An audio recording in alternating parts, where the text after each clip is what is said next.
Assalamualaikum warahmatullahi wabarakatuh. Perkenalkan, nama saya Nur Fadilah, NIM 90300122018, jurusan Ilmu Ekonomi, Universitas Islam Negeri Alauddin Makassar.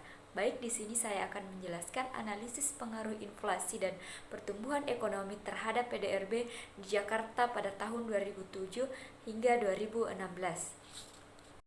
Baik, adapun landasan teorinya yang pertama itu PDRB. Menurut teori ekonomi klasik yang dikemukakan oleh Adam Smith, PDRB akan dipengaruhi oleh dua faktor utama, yaitu pertumbuhan output total dan pertumbuhan penduduk. Laju pertumbuhan PDRB tentu sangat dipengaruhi oleh produktivitas sektor-sektor dalam menggunakan faktor produksinya. Produktivitas dapat ditingkatkan melalui berbagai sarana pendidikan, pelatihan manajemen yang lebih baik. Menurut teori pendapatan domestik regional bruto klasik, PDRB sendiri tergantung pada faktor-faktor produksi. Kemudian yang kedua itu ada inflasi. Salah satu peristiwa modern yang sangat penting dan yang selalu dijumpai hampir di semua negara di dunia adalah inflasi. Definisi singkat dari inflasi adalah kecenderungan harga-harga yang naik secara umum dan terus-menerus. Menurut Menkyu, ini tidak berarti bahwa harga-harga berbagai macam barang itu naik dengan persentase yang sama. Kemudian yang ketiga ada pertumbuhan ekonomi. Menurut Sukirno, pertumbuhan ekonomi dapat dijelaskan sebagai perkembangan kegiatan perekonomian yang mengarah pada peningkatan barang dan jasa yang diproduksi oleh masyarakat. Permasalahan dari makroekonomi jangka panjang di sini merupakan masalah pertumbuhan ekonomi yang dapat dipandang di mana dari satu periode ke periode lainnya. Kapasitas dalam suatu negara untuk memproduksi barang ataupun jasa akan meningkat. Dari penjelasan teori sebelumnya, maka peneliti memberikan sebuah hipotesis seperti diduga inflasi mempunyai hubungan yang berpengaruh negatif dan signifikan terhadap tingkat produk domestik regional bruto di DKI Jakarta pada tahun 2007 hingga 2016. Kemudian yang kedua, diduga pertumbuhan ekonomi mempunyai hubungan negatif dan signifikan terhadap PDRB di Jakarta pada tahun 2007 hingga 2016. Berikut merupakan data mengenai PDRB, inflasi, dan pertumbuhan ekonomi di DKI Jakarta selama 10 tahun, di mana PDRB merupakan variabel dari Y dan inflasi dan pertumbuhan ekonomi merupakan di mana X1 dan X2.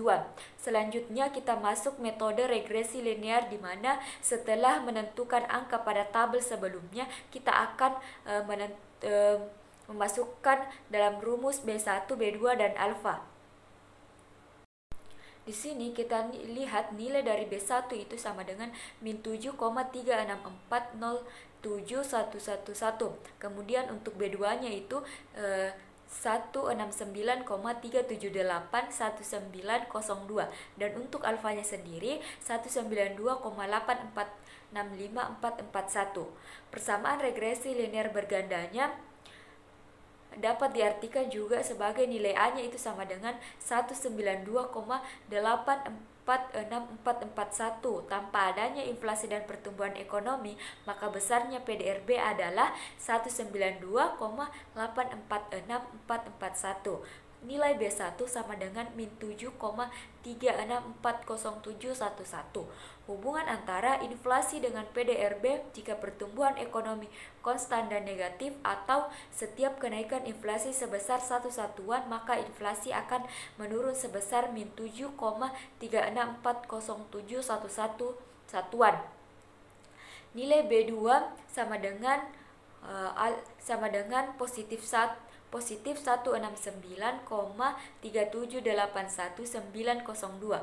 Hubungan antara pertumbuhan ekonomi dengan PDRB jika inflasi konstan adalah positif, atau setiap kenaikan pertumbuhan ekonomi satu satuan, pertumbuhan ekonomi akan meningkat sebesar 169,3781902.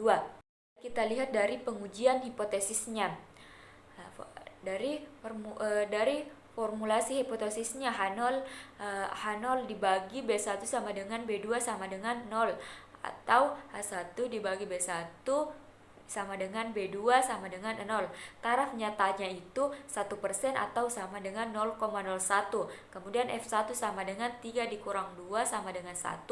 Dan F2 sama dengan 10 dikurang 3 sama dengan 7. Adapun F tabelnya itu sama dengan 9,55. Dan kriteria pengujiannya itu H0 diterima apabila F0 lebih kecil atau sama dengan 9,55. Dan H0 ditolak apabila F0 lebih kecil dari 9,55. Langsung saja kita masuk ke rumus tabel ANOVA. Kita lihat nilai uji statistik dengan tabel ANOVA-nya. Kita masukkan nilai JKT-nya itu sama dengan 602,541, sedangkan nilai JKR-nya itu min 6.920,58403, dan untuk JKE-nya sendiri 672,162, dan kesimpulannya itu sama dengan F0 sama dengan 0,362519,864 lebih kecil dari F tabel yang sama dari F tabel yang sama dengan 9,55, maka H0 diterima.